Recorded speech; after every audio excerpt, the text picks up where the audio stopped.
El día de hoy, para nuestra grabación del capítulo 23 del Evangelio de Mateo en nuestra serie del nivel avanzado del Instituto Bíblico www.descubrelabiblia.org, en la serie que hemos titulado Las Letras Rojas, vamos a utilizar como escenario este lugar sagrado, este lugar especial en la fe judía y también para la fe de muchos creyentes en el mundo, en especial de origen cristiano, que pues tienen la misma fe en los profetas en el Antiguo Testamento, donde se habla de la importancia de Jerusalén. Y este es un lugar que a lo largo de la historia se ha utilizado como un lugar de oración. Eso es lo que está escrito en la profecía de Isaías. Este lugar se ha llamado casa de oración para todas las naciones, y es por eso que vienen aquí gente de muchos países, y en especial pues el judío considera este lugar el lugar más sagrado, y se considera este lugar más sagrado debido a que este muro que ven aquí es la parte más próxima, más cercana al lugar donde se ubicaba el templo de Salomón, el templo que construyó Salomón, hijo de David, y que fue destruido por los babilonios y posteriormente fue reconstruido en tiempos de Zorobabel, y fue el segundo templo, este segundo templo de Zorobabel, el que estaba en funcionamiento en tiempos de Jesús de Nazaret, y después fue destruido por los romanos en el año 70, de manera que pues en el sitio actual del templo, allá arriba, es donde actualmente se encuentra un templo musulmán, el Domo de la Roca, la cúpula dorada, que hemos visto en algunos otros videos, y en ese lugar es donde estaba el templo sagrado, el templo del pueblo de Israel.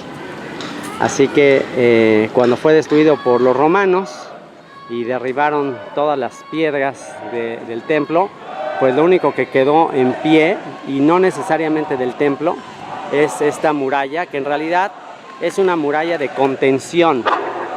Esto es una muralla construida por Herodes el Grande con el propósito de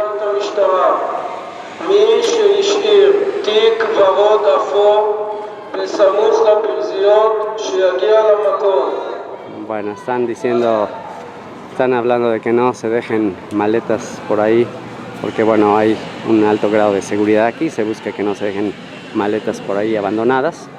Entonces, bueno, les decía que esta muralla fue construida, ahí pueden ver esas piedras enormes que pesan varias toneladas, y fue construida por Herodes el Grande con el fin de ser un muro de contención, ya que él, con el fin de agradar y quedar bien con los judíos, decidió ampliar el templo, el segundo templo, que era mucho más pequeño que el templo que construyó Salomón, y él quiso ampliarlo, él quiso hacerlo mucho más grande, pero el problema es que no había suficiente terreno para la ampliación. Entonces, ¿qué fue lo que hizo? Que aún deja maravillados a los actuales ingenieros y arquitectos al venir a este lugar. Lo que hizo fue rellenar de arena.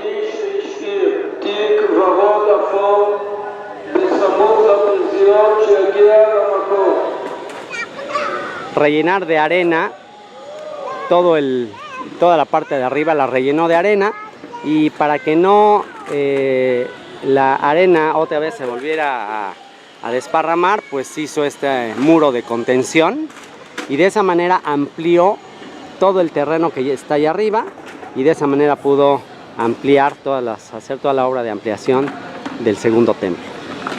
De manera que estas piedras que vemos aquí, pues todavía es lo que quedó de ese muro de contención, y por ser el lugar más próximo al lugar donde estaba el templo, pues esa es la razón por la que se viene aquí a pedir, a orar. ¿Y por qué? ¿Por qué se viene aquí a orar, a pedir ayuda del Dios de Abraham, Isaac y Jacob?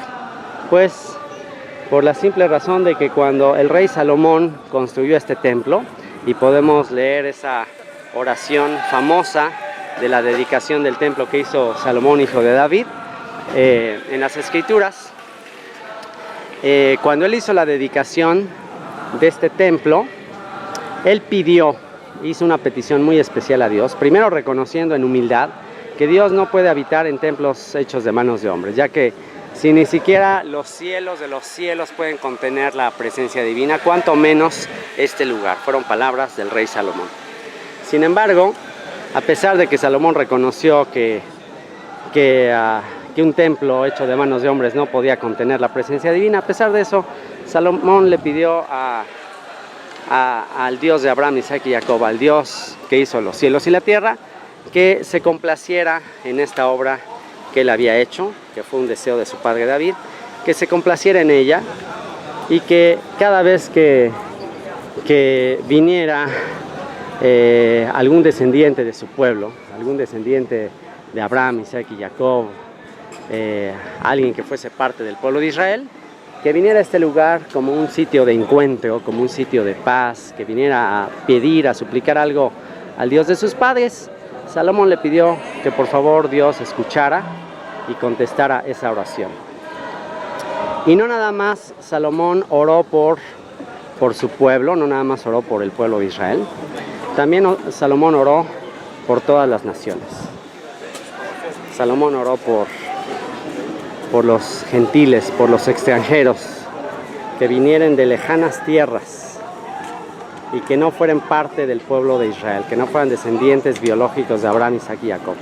Salomón dijo: cuando vinieran estos extranjeros a este lugar y pidieran algo, Señor, escucha su súplica y concede su oración. Así que Salomón también intercede y le pide a Dios que aún los extranjeros reciban respuesta a sus oraciones, para que los extranjeros conozcan que el Dios de Israel es bueno, es misericordioso, es generoso, que el Dios de Israel no hace acepción de personas. Y le pide Salomón esto, pues también con el propósito de que la fama del Dios de Israel, pues se difunda por toda la tierra, y todos sepan que este Dios es un Dios que ama, que no hace diferencia. Y es por ello que muchos extranjeros vienen aquí y se permite la entrada, no hay ningún problema, siempre y cuando se venga con una actitud de respeto, se da entrada a cualquiera que venga aquí. Y después de que Salomón hizo esta oración, dice la escritura que cayó fuego del cielo y consumió la ofrenda que se había colocado en el altar. Y esta señal de que descendió fuego del cielo, y con la cual todos los que estaban reunidos el día de la inauguración se postraron en reverencia, en un gran sentido de respeto, porque se manifestó físicamente la presencia divina. Cayó fuego del cielo y consumió la ofrenda que estaba en el altar. Y esto fue la señal de la respuesta divina. Esto fue la señal de que Dios había escuchado y se había agradado de la oración del rey Salomón, y con esto Dios confirmó que la petición de Salomón sería concedida. De modo que cada vez que venga aquí un descendiente de Abraham, Isaac y Jacob, pues puede tener la seguridad de que sus oraciones serán contestadas. Y también cada que venga alguien que no sea descendiente biológico, que sea de cualquier nación, pero que tenga un sentimiento de reverencia y de anhelo de conocer al Dios de Abraham, Isaac y Jacob, y pida algo, pues también puede tener la seguridad de que su oración será contestada.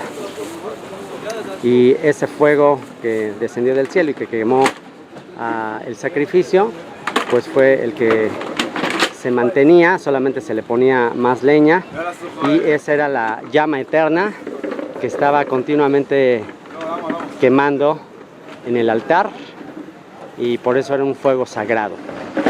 Ese es el fuego que se mantuvo ahí para hacer todas las ofrendas, y se tenía la seguridad de que ahí se había manifestado la presencia divina.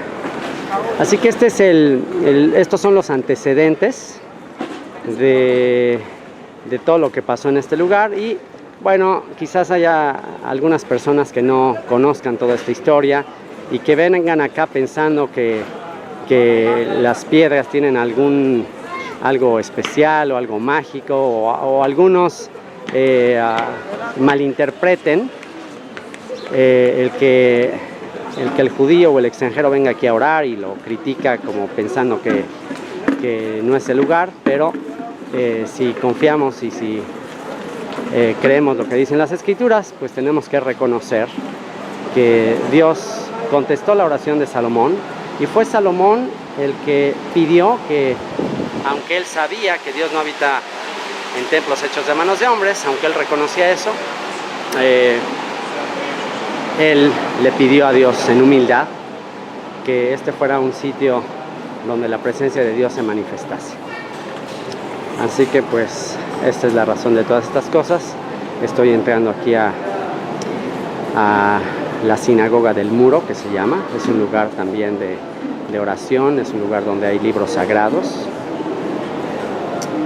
y es aquí un lugar donde la gente viene a estudiar, a orar, a pasar un tiempo de búsqueda, de clamor de Dios.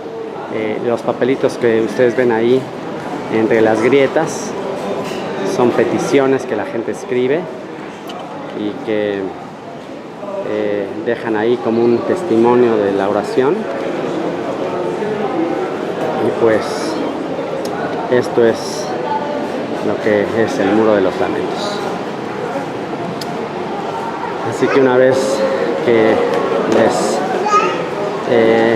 les comenté todo el contexto de este lugar, y que uno puede ser testigo de la devoción, de la fe de toda la gente que viene aquí, tanto judío como gentil, tanto judío como extranjero, pues en base a esto, ahora sí podemos estudiar el capítulo 23, donde se habla mucho acerca de los escribas y fariseos, de los líderes de la nación judía que en tiempos de Jesús se dedicaban a enseñar la ley tanto al pueblo de Israel como a gente extranjera que estaba queriendo aprender del Dios de Israel. Y es el marco más apropiado para buscar de todo nuestro corazón entender cuál fue el espíritu, la actitud de Yeshua al exhortar a los escribas y fariseos por sus actitudes y por su mal ejemplo. Y vamos a ver y a estudiar y a pedir a Dios que nos ayude a tener el espíritu correcto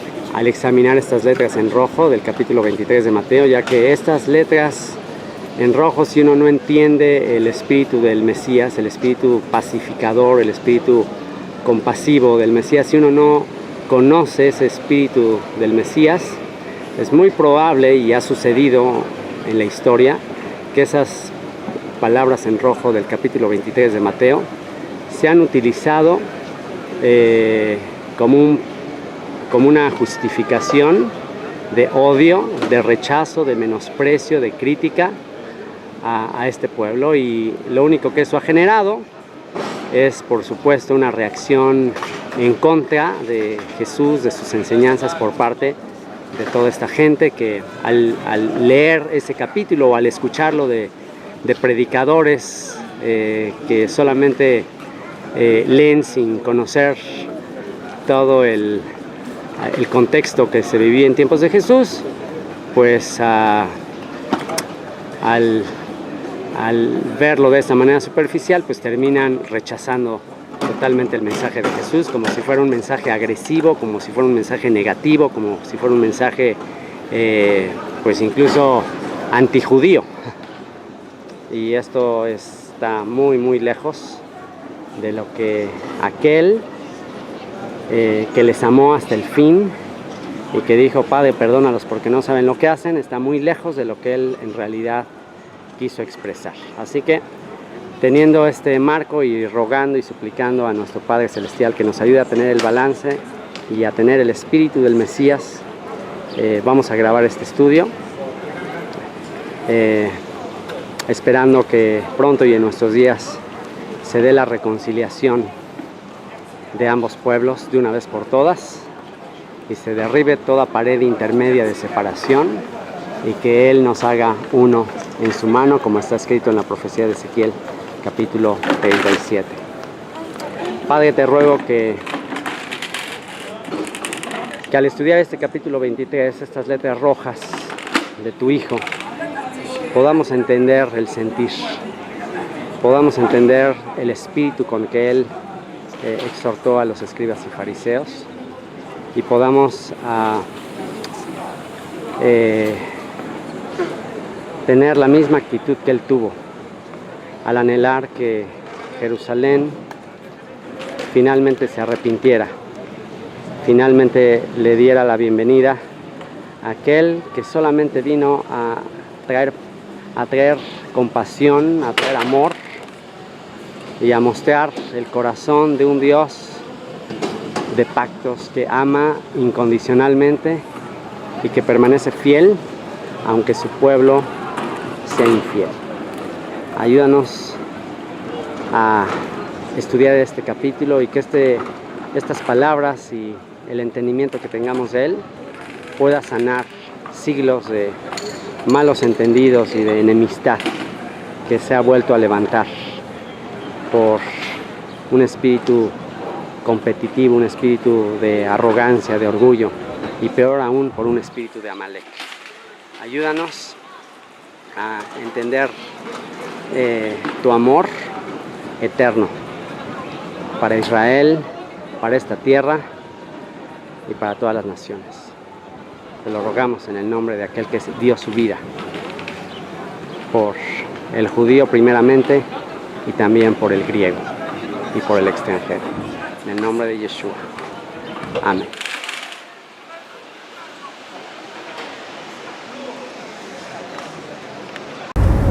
Muy bien. Ahora sí, Mateo 23. Este es uno de los estudios más importantes que he hecho en mi vida, sobre todo por el lugar donde estamos, por estar en video, por estar acá abajo el sitio del templo, del segundo templo, del primer templo, del templo de Salomón, y por todo lo que grabé en la introducción, donde hice un recorrido por el Muro de los Lamentos. Grabé varias escenas donde están muchos judíos ortodoxos orando ahí en el muro. Entré a la sinagoga del muro, que se llama, un lugar donde hay una biblioteca y hay muchos libros y hay mucha gente religiosa judía, pues en su máximo anhelo de vivir de acuerdo a los mandamientos de Dios. Y el capítulo que vamos a estudiar, que es Mateo capítulo 23, tiene que ver con la equivalencia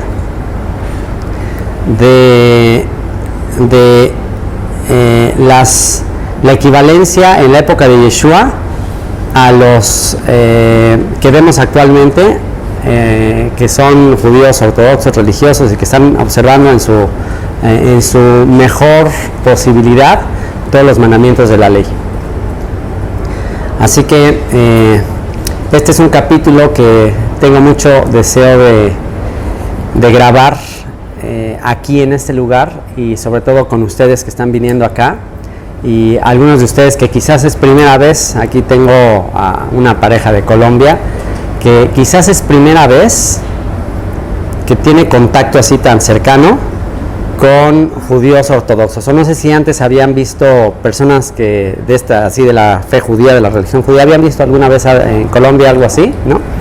Y ¿qué impresión les causa? Aquí me gustaría mucho conocer la impresión que les causa ver esta gente así en el muro. O sea, el ver este tipo de personas, ¿qué impresión les ha causado a ustedes? Pues sí, como piden, Ajá. como Ok. Bueno, pues en este caso, bueno, si quizás no se escuchó muy bien en la grabación, me expresan aquí que causa cierta admiración el ver personas así que oran con mucha devoción y todo eso. Aunque a nivel cristiano, y esto es, no sé qué tanto estén enterados de la historia, de la imagen que ha causado, sobre todo a nivel del mundo cristiano, el ver la devoción, la manera de observar su fe en el ámbito judío. No sé si sepan cómo ha visto el cristianismo a la gente muy religiosa, muy observante de la religión judía.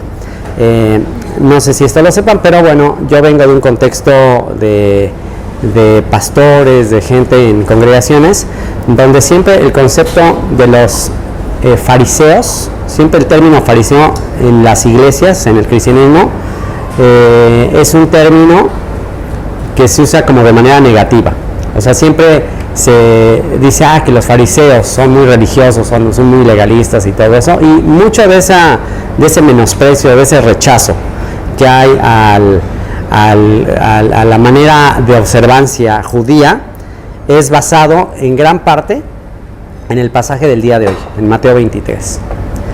Y es por eso que estudiar este pasaje y sobre todo entenderlo con el espíritu, con el sentir que lo hizo Yeshua, es importante y puede ser un medio de reconciliación que es muy necesario por tantos siglos que han pasado de enemistad, de rechazo, de prejuicio y en casos aún más trágicos, incluso de persecución e incluso de muerte a gente que vive así, ¿no? Entonces, es por eso que les recomiendo también, como complemento a los que van a ver este video, que vean una película que la pueden encontrar en YouTube y que ya se las puse aquí a los que están ahorita conmigo. Es una película que encuentran en YouTube que se llama La Biblia Visual, Evangelio de Mateo. Búsquenlo así, Biblia Visual Mateo, así lo buscan. Y esta es una película que se hizo para poner en video todo el Evangelio de Mateo. Entonces, por eso se llama La Biblia Visual, porque trató de recrear todo el Evangelio de Mateo. Y el director de esta película, cuando empezó a hacer el casting para los actores, para quien iban a ser cada uno de los personajes, empezó a buscar quién iba a ser el personaje de Jesús. Y la escena que puso para que hicieran la prueba, o sea, para hacer la prueba del casting, a ver quién se quedaba con el papel, era este capítulo de Mateo 23. Este capítulo de Mateo 23 es el juicio o la exhortación que hace Jesús a los escribas y fariseos. Es la denuncia de Jesús ante el liderazgo aquí en Jerusalén en su época. Y dice cosas muy fuertes Jesús, ¿no? Aquí hay cosas que si uno las lee así a simple vista, pues dice, wow, estaba muy enojado, le está tirando con todo, le está diciendo cosas muy ofensivas, le está diciendo generación de víboras, serpientes, hipócritas. Wow, o sea, tú escuchas esas palabras viniendo de la imagen de una persona que nosotros consideramos muy tierna, compasiva, misericordiosa, y escuchas que de repente se va en contra de estos líderes diciendo, ustedes generación de víboras, serpientes, les dicen unas cosas durísimas. Wow, tú dices, ¿qué le pasó? O sea, estaba muy enojado con ellos. Y es tal el impacto que ha causado este texto, que les digo que ha habido épocas en la historia que cristianos que no conocen bien todo este contexto, solamente por leer este pasaje, han llegado incluso a matar a judíos diciendo, estos son los fariseos, estos son generación de víboras, estos Jesús los denunció, ¿no? Y se siguen levantando personas con esa actitud aún en la actualidad. ¿Y qué crees que genera en el judío, así como el que vimos en la introducción, como el que vemos ahí en el Muro de los Lamentos? ¿Qué crees que generaría en él leer este pasaje del Nuevo Testamento, donde escuchan a Jesús diciéndoles hipócritas, generación de víboras, fariseos? Porque el término fariseo en el cristianismo es una palabra como negativa, pero para el judío la palabra fariseo simplemente es al contrario. Se supone que en tiempos de Jesús y los fariseos eran los que querían separarse más para vivir más apegados a la ley, a los mandamientos. Se suponía que los fariseos eran la gente más devota, la gente más fiel a las escrituras, que buscaban apegarse más a las escrituras, y eran los que se encargaban de enseñar al pueblo. Entonces aquí hay una aparente contradicción. En el lado cristiano, fariseo es sinónimo de algo negativo, ay, eso es malo, y en el lado judío, los fariseos pues eran gente que buscaban vivir más de acuerdo a la escritura. Entonces, ¿cuál habrá sido el espíritu o la actitud de Jesús a la hora de decir las palabras del capítulo 23? Porque eso, el tono con que uno dice las cosas es incluso más importante que las palabras. Y eso pregúntenselo a los hijos, cómo toman los tonos de nosotros sus papás. A ver, jóvenes, ¿qué es más importante, las palabras o el tono? Puede ser que te diga unas palabras muy bonitas, pero el tono va contrario a las palabras, ¿no? Puede ser que te decir, ¿qué te pasa, mi vida? ¿Así? Entonces, bueno, te estoy diciendo mi vida, pero te estoy hablando. Entonces, ¿qué creen que captamos? ¿Qué creen que el oído capta más? ¿El tono o las palabras?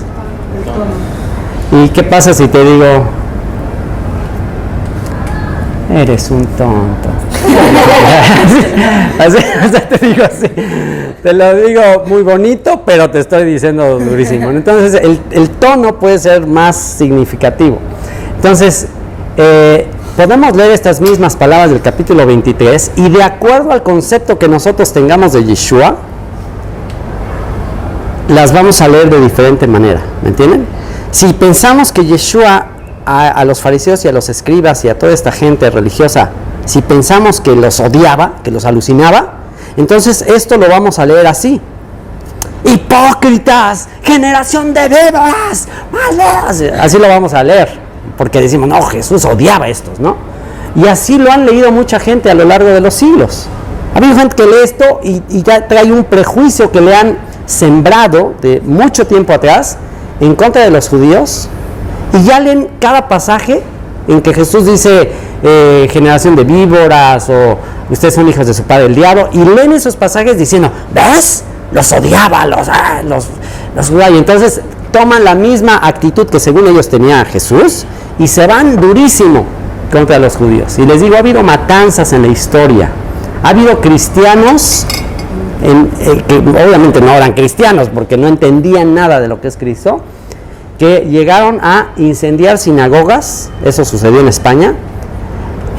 Estaban en día de reposo ahí, en un día de culto los judíos, y rodeaban la sinagoga, le echaban gasolina y encendían la sinagoga con judíos ahí dentro, y todos alabando a Cristo. ¡Viva Cristo! Sí, ya estos judíos mataron a Cristo, justificándose con estos pasajes. Así que si hay un momento importante para aclarar todo ese malentendido, si es que queremos acabar con esa ignorancia, pues es el momento de leer estos mismos pasajes, de leer estas letras de Yeshua en rojo, pero con el espíritu que las mismas escrituras nos dicen que él tenía hacia su pueblo, porque tenemos que filtrar las palabras que son muy fuertes, que les va a decir aquí, tenemos que filtrarlas con lo que él sentía hacia su pueblo. ¿Y ustedes qué creen que Yeshua sentía hacia su pueblo? ¿Ustedes qué creen que Yeshua sentía hacia incluso los líderes de la religión, toda esta gente que sí estaba equivocada en muchos sentidos, pero ustedes, ¿cuál era el sentir que creen que él tenía hacia ellos? ¿Cómo lo podemos saber? ¿Qué sentía hacia ellos? Bueno, lo podemos saber o no.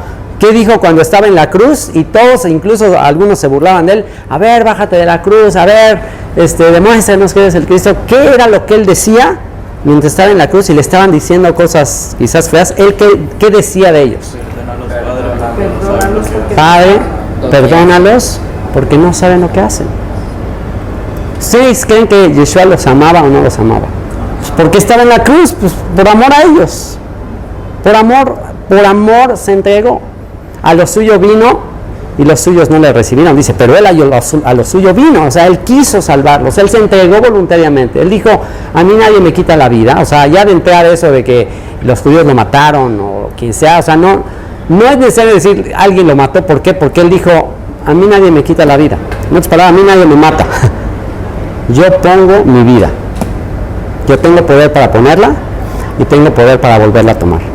Así que él se ofreció voluntariamente por todos. Y el apóstol Pablo dice, por el judío primeramente, porque el evangelio es poder de salvación para aquel que cree, el judío primeramente y también el griego, también el extranjero. O sea, es para todos. Sin embargo, él vino a su pueblo y todo era parte de un gran plan. Y el haber endurecido a su pueblo por un momento, incluso que los líderes no comprendieran lo que él estaba haciendo, también fue algo que Dios propició para ir en busca después de los extranjeros, de los gentiles, y después traerlos y todos que estén unidos. Pero lo triste, y bueno, aún esto está bajo el control de Dios, es que malos entendidos en las palabras de Jesús o verlo muy a la ligera, hace que se pierda el sentido con el cual él dijo estas palabras. Y por eso, volviendo a lo que les decía de la película, en esta película del Evangelio de Mateo, donde se buscaba un personaje acorde con lo que dicen las escrituras de que era Jesús, porque generalmente en muchas películas que vemos de Jesús, vemos a un personaje de Jesús como que demasiado falso, o sea, como muy actuado, ¿no? Muy actuado, y que viva la paz y los amaos los unos a los otros, y como que una actuación rara, ¿no? Ajá. No se ve a alguien como cercano, como no se ve a alguien como más natural. Siempre ponen a Jesús como con una personalidad como muy artificial, como de actuación. Pero en esta película se buscó un actor que pudiese representar mejor las características que los mismos evangelios nos hablan de él. Y entonces el texto, que es un texto muy difícil para actuarlo, es este de Mateo 23, porque ¿cómo muestras a Jesús diciendo estas palabras? Y entonces el actor, el que hizo esta película, después, ya que hace la película, escribió un libro, escribió su biografía, escribió su historia, escribió lo que para él significó haber hecho esta película, y él considera haber nacido para haber hecho el papel de Jesús en esta película. Él dice, yo siento que para esto nací. Yo ya habiendo hecho esta película, casi dice yo, este era el más grande propósito en mi vida, ¿no? Y efectivamente, dentro de todas las películas que han hecho de Jesús, ya lo verán cuando vean el video, se van a dar cuenta que el personaje que lo hace, wow, es algo diferente al de los demás actores. Pero el punto es que cuando él está a punto de poner en escena este capítulo 23, y se tenía que memorizar el texto, se tenía que aprender de memoria todo el capítulo 23 para actuarlo. ¿Tú te imaginas lo que es aprenderte de memoria todo el capítulo 23 y decirlo así literal, tal como dice en la escritura, para actuarlo? Y no nada más aprendértelo de memoria, sino decirlo con el tono, con la intención de todo esto. Y bueno, él dice que pasaron varios actores, que a él le tocó ver cómo varios actores hicieron la escena, pero pues que él como que no le latía mucho la manera en que lo actuaban, y que él empezó a pedirle a Dios, le dijo, ay Padre, ayúdame a actuarlo como realmente fue, o sea, porque como que no le latía a otros actores que así como les digo, generación de verduras, así, o sea, que como que en eso no le latía, como decía, no, eso, como que no, eso no creo que así haya sido. Entonces cuando él empezó a orar y a pedirle, Señor, ayúdame, dime cómo le hago esta escena, él comenta en su libro que él sintió de parte de Dios una respuesta muy simple que le dijo. Dijo, mira, lo único que tienes que hacer es saber esto. Lo único que tienes que saber es que yo a esta gente la amé. Yo a esta gente la amo. Solamente piensa en eso. Que no son mis enemigos, no los odio, no los aborrezco, no quiero que sean destruidos. No. Yo los amo.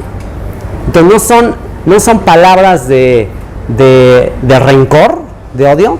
Son palabras de tristeza, de amor, pero un amor con tristeza de que no entienden.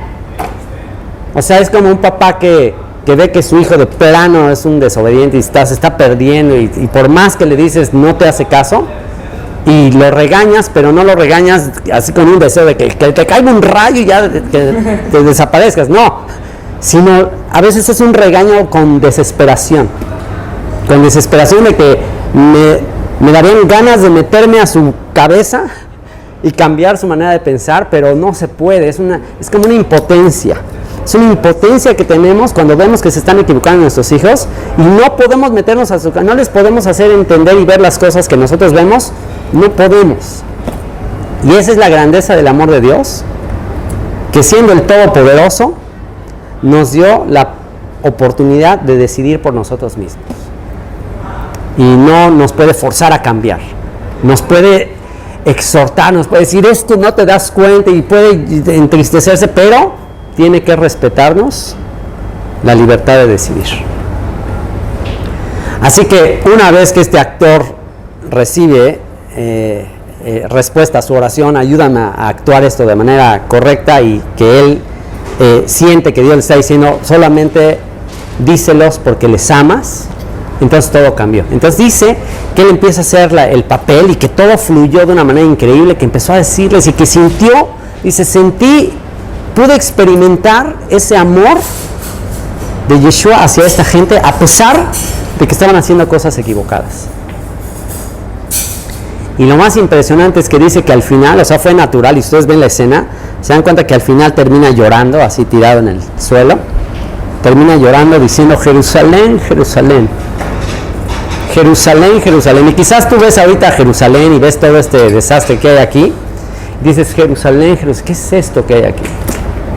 Jerusalén, Jerusalén, que matas a tus profetas y apedreas a los que te son enviados. ¿Cuánto quise tomarte en este día como la gallina toma sus pollitos, pero no quisiste? Por tanto, no me vas a ver más, Jerusalén. Ok, me estás rechazando, no estás recibiendo mi amor, mi abrazo, no lo estás recibiendo, no me verás más hasta que digas, bendito el que viene en el nombre del Señor. Y ahí se queda en la escena llorando, o sea, fue algo realmente muy natural la manera en que lo hizo. Yo sinceramente creo que sí le inspiró Dios para hacer la escena. Y lo que me llamó mucho la atención que comenta en su libro es que dice que terminando la escena, el camarógrafo, el que estaba haciendo la toma, estaba llorando. Y dice que a él le impactó mucho el camarógrafo llorando así, pero impresionante. ¿Y saben qué es lo que más me impactó? Que él comenta que cuando preguntó del camarógrafo y que comentó que le dijeron que el camarógrafo se había conmovido muchísimo por la escena y que el camarógrafo era judío y era incrédulo, no creía. Eso me impresionó. ¿Tú te imaginas eso? ¿Tú crees que si ese camarógrafo judío, que seguramente ya había visto muchas escenas con otros Jesús que se la pasan diciendo, ¡oh, hijo del diablo, serpiente! ¿Tú crees que se hubiera sentido atraído hacia Jesús? Por supuesto que no. O sea, y eso es exactamente lo que pasa con el judío aquí. Que la imagen que le han dado de Jesús es alguien que los odia, que los rechaza, que está enojado porque lo rechazaron. Esa es la imagen que se le ha dado. Así que si realmente queremos provocar a celos al judío, que esa es la función de alguien extranjero, de que alguien que es invitado a ser parte de la nación, si realmente queremos provocarles a celos y seducirles y atraerles a su buen pastor que les ama, si realmente queremos hacerlo así, la única manera será con el amor, con la compasión y con el espíritu que el Mesías tuvo hacia ellos. Así que, pues ahora sí, pasando por el filtro del amor que Yeshua les tuvo, en el cual dijo: Padre, perdónalos porque no saben lo que hacen, y que dice que los amó hasta el fin, y que el apóstol Pablo dijo: haya en ustedes el mismo sentir que hubo en Cristo Jesús, el cual, siendo en forma de Dios, no estimó el ser igual a Dios como cosa que aferrarse, sino que se despojó de sí mismo, tomando forma de siervo, hecho semejanza a los hombres, y estando en la semejanza de hombres, se humilló hasta lo sumo. Y él dijo: haya en ustedes este mismo sentir, consideran a los demás como superiores a sí mismos. Entonces, si Pablo está exhortando a que todos tomemos a los demás como alguien superior a uno mismo, pues seguro que ese sentir lo tuvo Yeshua. Seguro que Yeshua a estas personas los vio como más importantes, por eso estuvo dispuesto a dar su vida por ellos. Y si el apóstol Pablo dijo que él mismo desearía ser anatema, maldición, por amor a sus hermanos en la carne, que él habló palabras de amor impresionantes hacia su pueblo. Y dice: yo sé que tienen celo de Dios, pero no conforme a ciencia. Yo sé que esta gente quiere agradar a Dios, hace las cosas para Dios, pero pues bueno, se han llenado de tradiciones y tradiciones, y pues eso ha hecho que se aparten del origen, de la esencia. Pero jamás Pablo manifestó un rechazo, un menosprecio a su gente, ¿no? Entonces, ya con todos estos filtros de las escrituras, ahora sí vamos a leer el capítulo 23 y vamos a reflexionar en esas palabras en rojo, pero con el espíritu de compasión, de amor, de misericordia, de anhelo de que se arrepintieran, que tuvo Yeshua. Y comienza en el verso 1 diciendo: entonces habló Yeshua a la gente y a sus discípulos diciendo: en la cátedra de Moisés se sientan los escribas y los fariseos. ¿Qué es la cátedra de Moisés? La cátedra de Moisés es como una piedra, como una banca de piedra donde se sentaban para explicar las escrituras. ¿Se acuerdan cuando fuimos a Magdala, al pueblito de María Magdalena, y que les comenté de la piedra esa que se encontró, que una excavadora encontró que fue lo primero, una piedra así? Bueno, hagan de cuenta que algo parecido a eso es la cátedra de Moisés, una banquita de piedra donde los escribas y fariseos se sentaban para enseñar la ley al pueblo. ¿Quiénes eran los escribas y fariseos? Los maestros.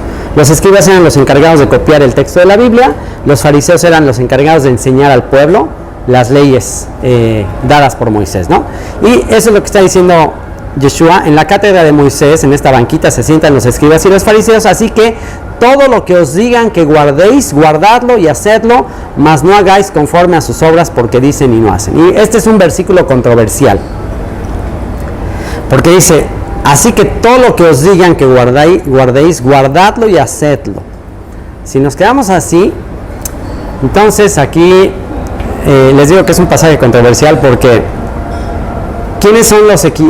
¿cuál es la equivalencia de los fariseos y escribas de esta época? Pues los que acabamos de ver en la introducción, los que vimos ahí en el Muro de los Lamentos, el judío ortodoxo que se dedica a estudiar y está estudiando y está tratando de enseñar, los rabinos que enseñan las escrituras. Entonces, si leemos tal cual este versículo, y es más, si leemos la traducción del griego este versículo, Yeshua está diciendo aquí: todo lo que os digan que guardéis, guardadlo y hacedlo. Si el equivalente de los escribas y fariseos en la época actual son estos judíos ortodoxos, que hacen exactamente lo mismo que los escribas y fariseos de tiempos de Yeshua, entonces Yeshua nos está diciendo todo lo que ellos digan que hagas, hazlo. Guárdalo y hazlo.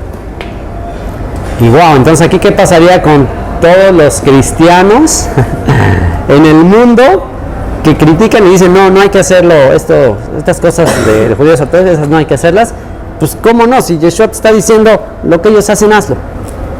Lo único que dice aquí, dice, mas no hagáis conforme a sus obras, porque dicen y no hacen. Y les digo que es controversial porque aquí está un poco raro el texto, porque por un lado te dice, todo lo que te digan, hazlo, pero luego te dice, pero no hagas conforme a sus obras. O sea, lo que te digan, hazlo, pero sus obras no. Entonces, una posibilidad es que, bueno, ellos predican una cosa y hacen otra. Entonces, lo que te digan, eso sí hazlo, pero no imites su ejemplo. Esa es una posibilidad de que, bueno, tú haz lo que te digan que hace. Pero eso es un poquito difícil, esa posibilidad, porque después habla de muchos errores de interpretación que ellos hacen. Y entonces como que no tendría mucha lógica que te diga que obedezcas sus enseñanzas, si él mismo dice aquí que hay muchas de sus enseñanzas que están incorrectas, que son falsas. Entonces no tiene mucha lógica. Entonces, ¿cómo podemos explicar entonces ese pasaje? Bueno, la única manera que podemos explicar ese pasaje es con otra opción, de que en un manuscrito hebreo, que está escrito en hebreo del Evangelio de Mateo, si tú lees ese Evangelio en hebreo que se llama el Hebreo de Shem Tov, así se llama el manuscrito, Evangelio de Mateo de Shem Tov, en hebreo dice un poquito diferente de como dice en el manuscrito en griego que se tradujo al español. En hebreo la traducción diría así, así que todo lo que os diga, en vez de decir, así que todo lo que os digan, dice, así que todo lo que os diga, que guardéis, guardadlo y hacedlo, más no hagáis conforme a sus obras. Como que está hablando en singular y luego en plural. Entonces eso tiene más lógica, porque entonces ¿quién es todo lo que os diga? ¿Quién es el singular? El singular sería Moisés. O sea, entonces como que Jesús está diciendo, ok, cuando los escribas y fariseos se sienten con el rollo de Moisés, todo lo que os diga, es decir, todo lo que os diga Moisés, guárdalo y haz, pero no hagas las obras de los fariseos. Entonces esto sí tiene más congruencia y más lógica.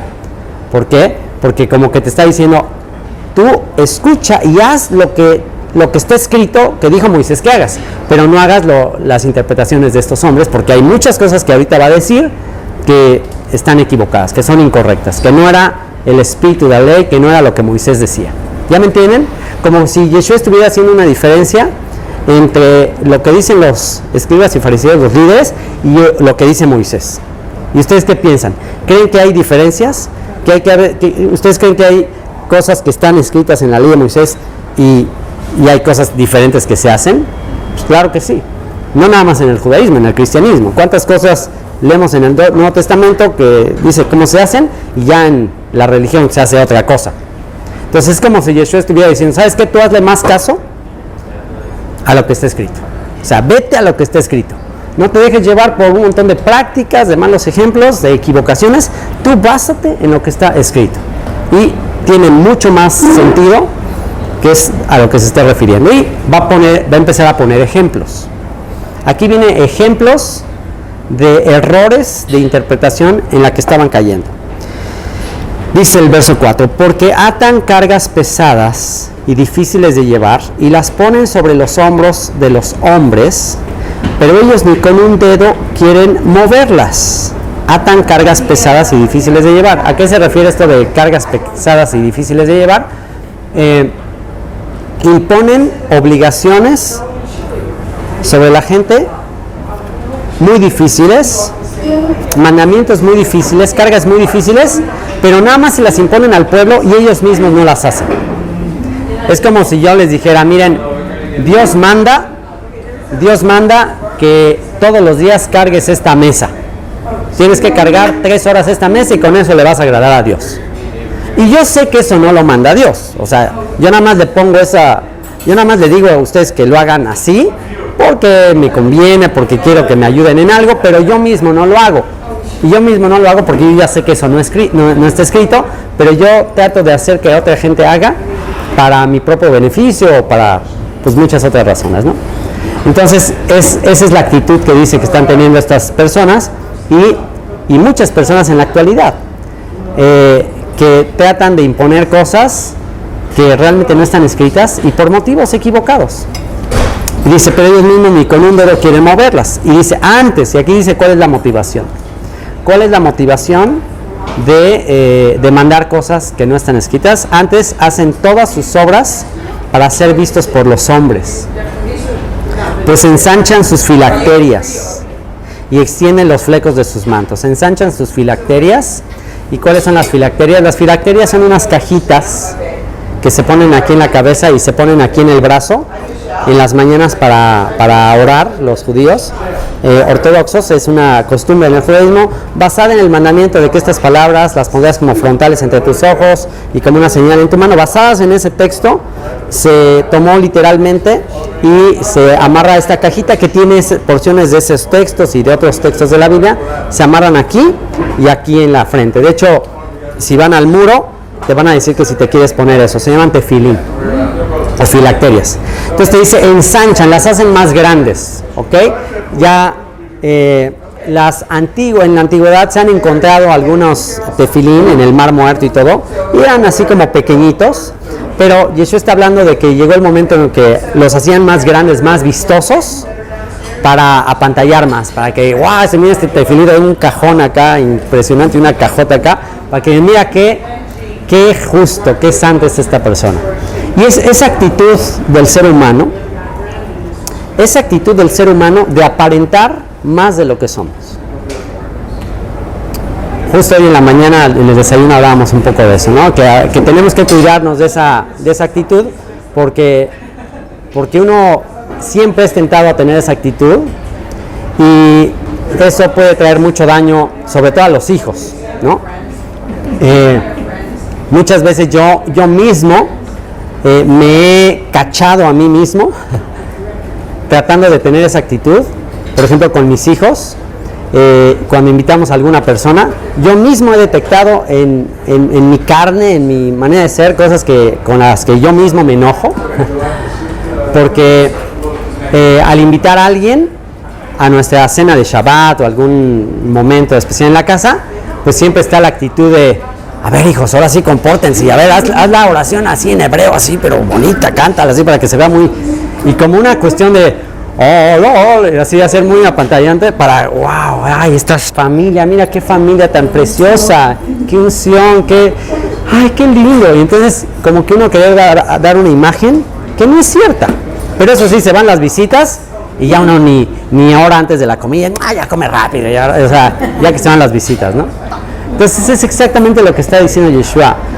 Las cosas que esta gente hace es para ser vista por la gente. Entonces tenemos que, con esto que está diciendo Yeshua, no juzgues a otras personas, juzguémonos a nosotros mismos. Cuando tú haces algo de tu fe, una expresión de tu fe, ¿por qué lo haces? ¿Lo haces para ser visto por la gente? O sea, quiero ahorita pantallar a estos que están aquí en el restaurante comiendo y así dice el Señor, y así para que digan, oye, ese está ahí un santo. ¿O por qué lo hago, no? Yeshua dijo, cuando ores, no ores como los hipócritas para que, wow, la gente, porque quizás también tú te preguntarás, ¿por qué cuando vas a un servicio religioso y todo, el líder o la persona que está ahí dirigiendo habla así como, y Señor, yo te pido que por favor, así. Y entonces tú te quedas, o sea, y nada más ponte a pensar Dios cómo ve eso, o sea, ponte a pensar tú en el papel de Dios, viendo a alguien que te está hablando y que está haciendo un tremendo show y que no está haciendo realmente como es, que te está, ay Señor, mi amor. O sea, y hay un video por ahí muy simpático que está rondando en YouTube también, de un muchachito así de caricatura que llega con el papá, le dice, oh Padre Celestial, tú que eres tan bondadoso, tú que eres tan misericordioso, tú que eres tan bueno, le echa todo un rollo, al decir, yo quisiera ver si por tu infinita misericordia me pudieras dar un poco de dinero para irme a comprar un helado aquí a la esquina. Entonces el papá está leyendo el periódico y su papá le dice al niño, ¿y por qué me echas todo ese rollo? ¿Por qué no nada más me dijiste que querías un helado? Y le dice el niño, es que cuando yo te escucho que tú le hablas a Dios así, yo pensé que así se te tenía que hablar, porque tú así le hablas a Dios. Oh, amadísimo Padre, tú que todo lo gobiernas desde tu sabiduría y tu poder, acudo a tu infinita misericordia, a tu gracia inmerecida, y humildemente me pongo ante ti para rogarte que atiendas mi humilde petición. Es solo el deseo de mi corazón ansioso, pero vengo ante ti porque tú suples todas mis cosas, y el deseo de mi corazón no te es oculto.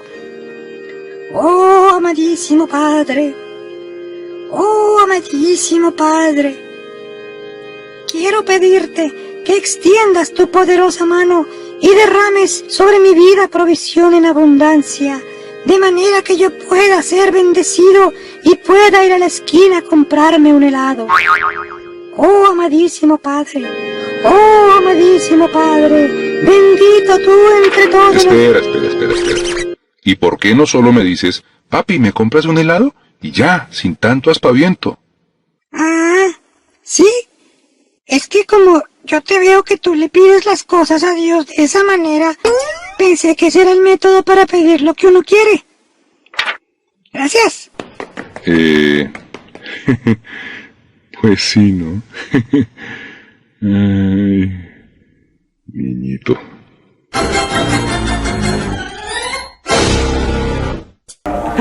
Y el papá se cae así, ¡ay, wow! O sea, tremenda lección, ¿no? Entonces, es exactamente el espíritu con el que Yeshua dice que alguna gente se acerca a Dios, pero como para apantallar a los demás. Y ya mismo lo había enseñado en otra ocasión Yeshua, que cuando tú haces eso, pues tu única recompensa es que la gente diga, ¡ay, qué bárbaro, qué bonito era esta persona, o qué espiritual! Esa es tu única recompensa, pero Dios no te va a dar ninguna recompensa. O sea, en otras palabras, Dios no te va a contestar. Tu recompensa es que digan, ¡ay, qué santo!, ¿no? Entonces es justo lo que está diciendo. Hacen todas sus obras para ser vistos por los hombres, pues ensanchan sus filacterias, lo que les decía de los tefilín, y extienden los flecos de sus mantos. ¿Qué son los flecos de sus mantos? Estos. Aquí a ver si alcanzan a salir. Ok, aquí, estos. Los flecos de sus mantos son estos hilitos que cuelgan del manto de oración. Entonces, lo que dice que pasaba, algunos de ellos para aparentar ser más justos, que querían recordarlo más, los traían así larguísimos, ¿no? Y a veces todavía se alcanza a ver algunos que casi ya van arrastreando, o sea, que van así larguísimos, y como para que se noten más. Entonces, no es que Yeshua esté cuestionando o esté criticando el uso de estos símbolos, no es que Yeshua esté diciendo no los uses, no está diciendo Yeshua eso. Lo que está diciendo es no los uses con un motivo equivocado. Y esto puede suceder, y sobre todo, se los digo, pasa mucho en el ámbito de las raíces hebreas, de gente que anda en las raíces hebreas, que se pone kipá, que andan así, con sus gestos, y que para todo te dicen Baruch Hashem, hermano, Shalom, y todo te dicen Shalom, Baruch Hashem, o sea, un montón de cosas, y como que según dice que hablan hebreo y todo, para como apantallar, y mira, yo sí soy bien judío, y es el típico de yo soy judío, o sea, cosas que tratan de hacer con pura cosa externa, un poco como si un sueco o un inglés se pone un sombrero de charro, se viste de mariachi y dice, I am very Mexican, soy muy mexicano. Y pues por más que te diga soy muy mexicano, te vas a decir, pues o sea, te ríes, ¿no? Entonces, lo que Yeshua está diciendo es no tengas esas actitudes. No trates de aparentar algo que no eres. Sé lo que tú eres. Dios te ama tal como eres. Dios no se equivocó al haber hecho que nacieras en Zacazonapan o en Soacha o en donde sea. Dios no se equivocó, Dios te ama así, te quiere así, Dios no hace excepción de personas. Entonces no trates de aparentar ser más de lo que tú eres, es lo que está diciendo. Y después dice, llaman los primeros asientos en las cenas y las primeras sillas en las sinagogas. Les gusta el primer lugar siempre, en todos los lugares. Y las salutaciones en las plazas. Y que los hombres los llamen rabí, rabí. Que pasen ahí en las plazas y todos, ¡ah, mira, ahí viene el gran rabino! Y todo. ¿Y qué es rabí? La palabra rabí viene de la palabra rab, que significa grande. Rabí es mi grande. Eso significa rabí. Mi grande. Entonces dice, les gusta que la gente les diga, ¡ay, eres grande! Eres mi grande. Eso les gusta. Y entonces dice, pero vosotros no queráis que os llamen rabí, porque uno es vuestro maestro, el Mesías, y todos vosotros sois hermanos. Entre ustedes no hagan diferencia. No digan, este es grande, mira qué gran hombre. No hagan diferencia. Todos son iguales. Aquí Yeshua lo que está estipulando es, todos son iguales, solamente uno es grande. Y dice, todos ustedes son hermanos y no llaméis Padre vuestro a nadie en la tierra, porque uno es vuestro Padre, el que está en los cielos. Y aquí viene la pregunta que hacían. Ya saben la pregunta. Ya bien.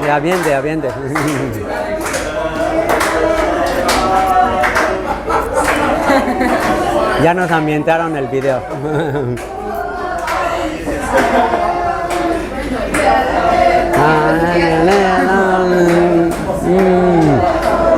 Váyanse a bailar. Ok. Entonces, la pregunta que hacían, ¿será que entonces está mal llamarle papá a alguien? Llamarle a tu padre biológico, ¿estará mal decirle padre? No se está refiriendo a eso. Lo que pasa es que en la tradición judía también es considerado padre el líder espiritual. El rabino, por ejemplo, también es costumbre decirle padre. Es más, la costumbre en el catolicismo de llamarle padre a los padres viene de ahí. De que el que te enseña también es como tu padre, ¿no? Pero Yeshua está diciendo, en ese sentido, es en el que está mal. O sea, nadie a nivel espiritual, no somos engendrados por personas de carne ni sangre. A nivel espiritual nos engendra el Padre, ¿me entienden? Entonces, si Él es el único que nos engendra espiritualmente, no le llames Padre a nadie más que a Él. Esto es diferente del Padre biológico. Padre, tienes un papá biológico, a él sí le vas a decir papá, pero a nivel espiritual, solo llámale Padre al que te engendró del Espíritu, que es Dios. ¿Ok? ¿Entienden eso? ¿Tienen eso? Ok. ¿Sí? ¿Se entiende? Ok. Bueno, y después dice, ni seáis llamados maestros, porque uno es vuestro maestro, el Mesías, el que es el mayor de vosotros sea vuestro siervo. Y bueno, aquí está otro, no seáis llamados maestros, porque uno es vuestro maestro, el Mesías. Ahora, en la carta de Pablo a los Efesios se habla de que hay maestros. O sea, sí está el oficio de maestro. No se preocupen por el ruido porque hay micrófono y se oye aquí, entonces está bien. Entonces, está el oficio de maestros, o sea, sí existe la función de maestro de la Biblia, sí existe. Lo que está diciendo Yeshua es, no te hagas llamar. O sea, lo que está equivocado es que yo les diga a ustedes, díganme Moré. Eso está equivocado. ¿Entiendes? Díganme Moré y mi esposa es la Morá. O sea, eso es una equivocación. No está, o sea, Yeshua dijo, no hagan eso, porque uno es vuestro maestro. No te hagas llamar. Ahora, puede ser que yo sí a alguien digo, bueno, esta persona me enseñó, esta persona es un maestro, pero esa persona no me hizo llamar, no se me puso encima, ¿me entiendes? Es un respeto que tú le das a alguien hacia arriba, pero el que está arriba no te tiene que decir, llámame maestro, llámame Moré.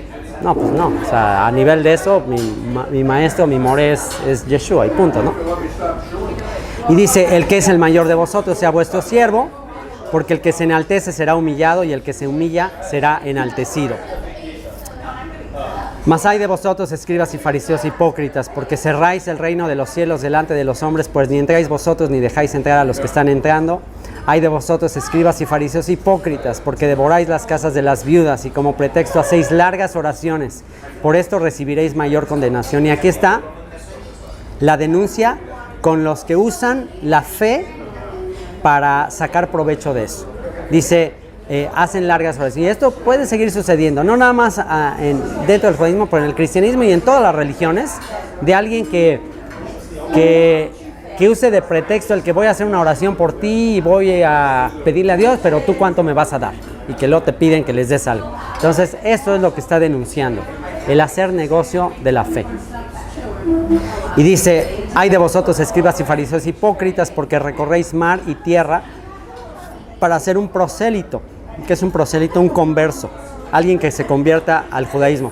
Recorren cielo, mar y tierra, andan en búsqueda de alguien que se convierta. Dice, y una vez hecho le hacéis 2 veces más hijo del infierno de vosotros. Alguien que no sabe y lo haces que se convierta, y luego le haces más, le das más mandamientos y lo haces peor que tú. Y esto es una advertencia que aquellos que estamos llamados a ser conversos, a llamar a gente, tenemos que tener mucho cuidado. Porque si yo tengo una mala actitud al enseñar, la persona que está recibiendo lo que yo digo va a tener ese defecto que yo tengo aumentado. Si yo tengo una mala actitud al enseñar y si yo tengo una actitud crítica y negativa, yo voy a transmitir esa actitud, pero los que sigan lo que yo digo lo van a multiplicar, van a ser todavía más agresivos y más estrictos y más negativos que yo. Entonces, por eso tengo que cuidar mucho la manera en que me expreso, y por eso, si yo lo que quiero es que la gente que escucha lo que yo comparto sea compasiva, sea misericordiosa, sea generosa, etcétera, etcétera, yo tengo que ser mucho más para que realmente sea ese el espíritu que se transmite. Y luego les dice, ay de vosotros guías ciegos, que decís, si alguno jura por el templo, no es nada, pero si alguno jura por el oro del templo es deudor. Insensatos y ciegos, porque ¿cuál es mayor, el oro o el templo que santifica al oro? También decís, si alguno jura por el altar no es nada, pero si alguno jura por la ofrenda que está sobre él es deudor. Necios y ciegos, porque ¿cuál es mayor, la ofrenda o el altar que santifica la ofrenda? Pues el que jura por el altar jura por él y por todo lo que está sobre él, y el que jura por el templo jura por él y por el que lo habita, y el que jura por el cielo jura por el trono de Dios y por aquel que está sentado en él. Y bueno, aquí simplemente está denunciando enseñanzas ilógicas, sin sentido común, que les está aclarando que le están enseñando mal. Aquí simplemente le está dando ejemplos de interpretaciones equivocadas que están haciendo, ¿ok?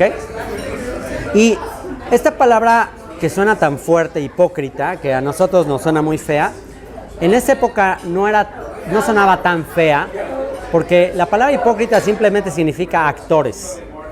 En los teatros, en los coliseos, que no había sistema de audio, sistema de sonido, los actores, para que se alcanzaran a ver de lejos, se ponían unas máscaras grandotas, las máscaras del teatro, una máscara triste o una máscara sonriente, según lo que querían proyectar, o hablaban muy fuerte para que fueran escuchados hasta allá. Entonces, simplemente les está comparando con esos actores. No es que hipócrita como a nosotros nos suena, no, solamente les están diciendo, ustedes están actuando. O sea, no actúen, sean genuinos, sean sinceros. Y me encanta haber grabado este estudio, sobre todo en el contexto que estamos acá de gente que está escuchando, porque esto nos obliga a amar más. Y dice, ay de vosotros escribas y fariseos hipócritas, porque diezmáis la menta y el eneldo y el comino, y dejáis lo más importante de la ley, la justicia, la misericordia y la fe. Esto era necesario hacer sin dejar de hacer aquello. Y aquí lo que está diciendo es que eran muy meticulosos en cosas que no decía la escritura. Por ejemplo, el diezmo de unas plantitas muy pequeñitas, la menta, el eneldo, el comino, y eran muy meticulosos en apartar el diezmo. En apartar el diezmo para llevar ese diezmo al templo. Eran muy meticulosos en el diezmo, en cosas muy pequeñitas, y en incluso agregar cosas a la escritura. Pero en cosas más importantes, como la justicia, la misericordia y la fe, se les iban. Y esto tiene que ver con eso de colar el mosquito y dejar pasar el camello. Y a veces, como papás, podemos cometer este error con nuestros hijos, de ser muy estrictos con nuestros hijos en ciertas cosas que no tienen tanta importancia, y en cosas que sí tienen mucha importancia, no darles importancia. O sea, en darles ejemplo, en muchas otras cosas, ¿no? Entonces aquí lo que está diciendo es, a cosas que no requieran mayor importancia, no les des importancia. Dale importancia a aspectos como la justicia, la misericordia, tener compasión y la fe. lo que está escrito, vivir de acuerdo a los mandamientos. Guías ciegos que coláis el mosquito y tragáis el camello. Ay de vosotros, escribas y fariseos hipócritas, porque limpiáis lo de fuera del vaso y del plato, pero por dentro estáis llenos de robo y de injusticia. Fariseo ciego, limpia primero lo de dentro del vaso y del plato, para que también lo de fuera sea limpio. Ay de vosotros, escribas y fariseos hipócritas, porque sois semejantes a sepulcros blanqueados, que por fuera la verdad se muestran hermosos, mas por dentro están llenos de huesos de muertos y de toda inmundicia. Así también vosotros por fuera a la verdad os mostráis justos a los hombres, pero por dentro estáis llenos de hipocresía y de iniquidad. Y pues lo que aquí está diciendo es, el énfasis no es lo de afuera, el énfasis es lo de adentro. No te preocupes por lo de afuera, preocúpate por lo dentro, preocúpate por lo del corazón. Las apariencias, eso no es lo importante, es lo importante lo de dentro. Muy bien, pues ya volvimos y ya nos cambiamos de lugar. ¿Qué les parece este lugar? Sensacional, mejor vista no podíamos tener y mejor cierre del capítulo 23 no podíamos tener con estas imágenes. Está aquí, ustedes están viendo el famoso muro de los lamentos. Este es el muro de los lamentos, o el Kotel Amaraví en hebreo, el muro occidental. Y pues este es el mejor marco para cerrar con las letras en rojo de este capítulo 23, que es cuando Yeshua va a lamentar y a llorar lo que le va a pasar a Jerusalén por no haber escuchado el mensaje, por haber hecho énfasis en cosas que no tienen tanta importancia, y por lo que los mismos rabinos actualmente dicen, los mismos maestros dentro del pueblo de Israel dicen que una de las razones por las que el templo fue destruido, más bien la razón por la que el templo de la época de Yeshua, el segundo templo, fue destruido, fue por lo que se conoce como odio gratuito. Odio gratuito es por no amar, por odiarse por cosas insignificantes, por estarse peleando por cosas que no valen la pena. Y es exactamente el mismo espíritu con el que Yeshua está lamentando la falta de congruencia espiritual, la falta de congruencia en profesar una cosa y hacer otra. Y era en lo que nos habíamos quedado allá arriba, es acerca de la importancia de que antes de limpiar lo de fuera del vaso, primero limpies lo de dentro. No quiere decir que no por fuera te preocupes, también es importante por fuera guardar las apariencias, también es importante, pero lo más importante es lo interno. Limpia lo interno y entonces también lo externo lo podrás limpiar. No nada más estés buscando dar apariencias externas. Y va a concluir a partir del versículo 29 diciendo: ay de vosotros, escribas y fariseos hipócritas, porque edificáis los sepulcros de los profetas y adornáis los monumentos de los justos. Y aquí habla de las tumbas. Todavía en la actualidad uno puede visitar aquí las tumbas de algunos profetas, y si uno lee el relato de las escrituras acerca de los profetas, ¿qué les pasó? Pues la mayoría de los profetas los profetas fueron rechazados y los mataron, terminaron matándolos. Por ejemplo, el profeta Isaías, que escribió algunas de las profecías más especiales, más importantes acerca del Mesías, de acuerdo a la tradición, terminó siendo aserrado. Por eso es que en la carta a los hebreos se habla de todos aquellos que fuera una nube de testigos que predicaron, que enseñaron y que fueron rechazados. Unos de ellos los mataron de una manera, de otra, fueron siempre perseguidos. Y es exactamente lo que está diciendo Yeshua a estos líderes, que por mantener sus costumbres y su religión y dar más importancia a aspectos que no eran realmente relevantes, terminaron matando a los profetas que habían sido enviados para exhortarles. Y es lo que dice: ay de vosotros, escribas y fariseos hipócritas, porque edificáis los sepulcros de los profetas y adornáis los monumentos de los justos. Y decís: si hubiésemos vivido en los días de nuestros padres, no hubiéramos sido sus cómplices en la sangre de los profetas. Así que dais testimonio contra vosotros mismos. Al decir: wow, nuestros padres mataron a los profetas, ustedes están dando testimonio de que ustedes son hijos de aquellos que mataron a los profetas. Dice, dais testimonio contra vosotros mismos de que sois hijos de aquellos que mataron a los profetas. Vosotros también llenad la medida de vuestros padres. Ustedes van a ser iguales que sus padres. Iguales que sus padres, como dice el dicho, hijo de tigre, pintito. Como sus padres que siempre rechazan a los profetas, también ustedes están rechazando y han rechazado a los profetas. Serpientes, generación de víboras, ¿cómo escaparéis de la condenación del infierno? Y una vez más, este es un pasaje que suena muy fuerte. Serpientes, generación de víboras, ¿cómo escaparéis de la condenación del infierno? Y esto nada más es una manera de compararles en su actitud con la actitud o las características de la serpiente. Que cuando hay un incendio en un bosque, las primeras en salir, ¿quiénes son? Las serpientes y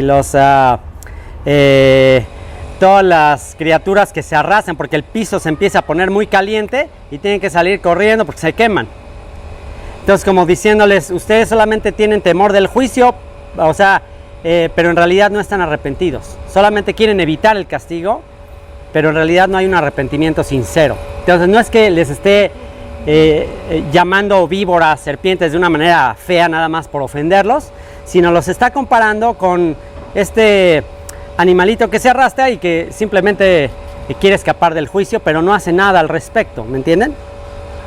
Por tanto, he aquí yo os envío profetas y sabios y escribas, y de ellos a unos mataréis y crucificaréis, y a otros azotaréis en vuestras sinagogas, y perseguiréis de ciudad en ciudad, para que venga sobre vosotros toda la sangre justa, que se ha derramado sobre la tierra, desde la sangre de Abel el justo, hasta la sangre de Zacarías hijo de Berequías, a quien matasteis entre el templo y el altar. De cierto os digo que todo esto vendrá sobre esta generación. En otras palabras les dice, ustedes seguirán haciendo lo que siempre han hecho los líderes religiosos que no se quieren arrepentir con los verdaderos profetas. Y dice, todo esto pasará sobre esta generación. ¿Y qué pasó con la generación de tiempos de Yeshua? ¿Qué pasó con ellos? Pues tristemente prefirieron quedar bien los unos con los otros, prefirieron quedar bien con el sistema, prefirieron decir no tenemos otro rey sino César. Y el templo, precisamente por lo mismo que los maestros en Israel actualmente dicen que fue destruido, por lo mismo que dijo Yeshua, por falta de amor, por estar peleándose, por estar dando importancia a cosas que no tienen importancia. Así que esta exhortación de Yeshua no es una exhortación, como hemos venido diciendo, con odio, con enojo, sino con una gran tristeza. Y por eso concluye diciendo, Jerusalén, Jerusalén, que matas a los profetas y apedreas a los que te son enviados. ¿Cuántas veces quise juntar a tus hijos como la gallina junta a sus polluelos debajo de las alas, y no quisiste? Y aquí vuestra casa os es dejada desierta, porque os digo que desde ahora no me veréis hasta que digas, bendito el que viene en el nombre del Señor. Y con eso termina. De hecho, lo último que dice aquí en el capítulo nos da la pista contundente para entender que todo lo que dijo anteriormente no lo dijo con enojo, no lo dijo con odio, sino lo dijo con una profunda tristeza. Al decir, ¿cómo quise juntar a tus hijos como la gallina junta a sus pollitos? ¿Qué te expresa esto?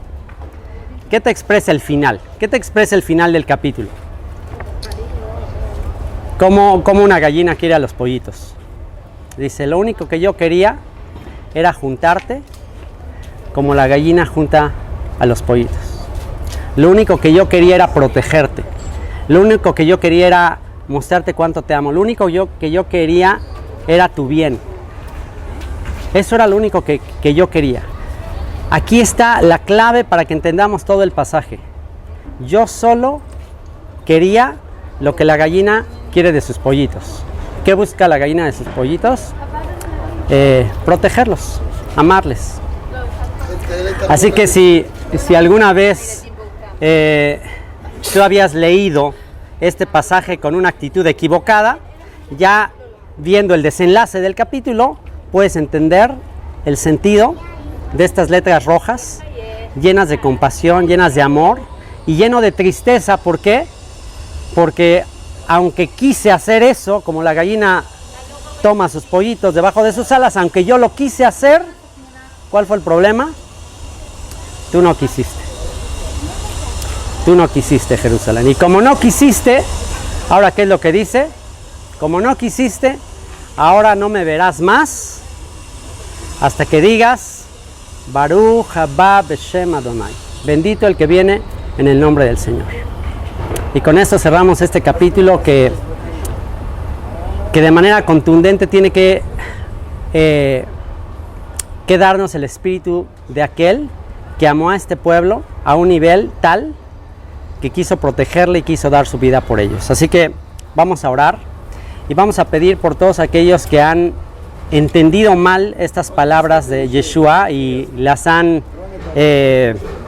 usado equivocadamente, y que lo único que han provocado es resentimiento en este pueblo y un rechazo a todo lo que tiene que ver con Jesús y el cristianismo.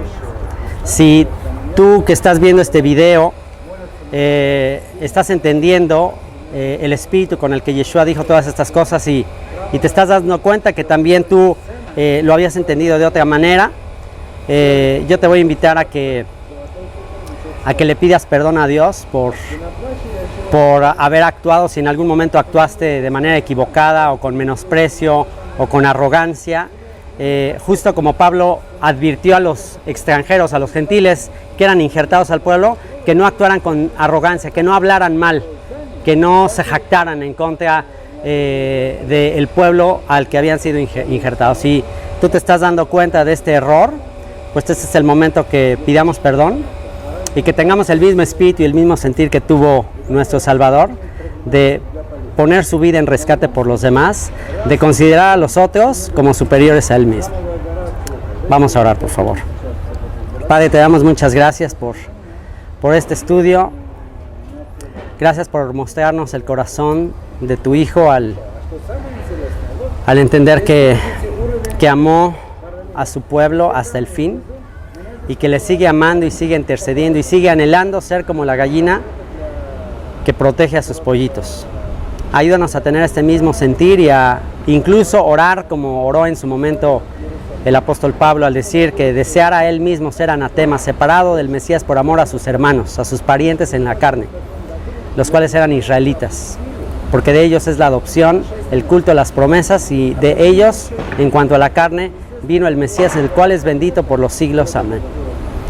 Y Padre, si hay jactancia en alguna persona que ha escuchado esta enseñanza, yo te ruego que, lejos de tener un espíritu crítico, arrogante, tengamos un espíritu compasivo y de protección, porque esa es la función que tienen los que han sido llamados como primogénitos de entre las naciones, proteger al resto de la familia. Ayúdanos a ser protectores en vez de críticos, en vez de jueces. Te lo rogamos en el nombre y por los méritos de aquel que dijo: Padre, perdónalos porque no saben lo que hacen. En el nombre de Yeshua. Amén.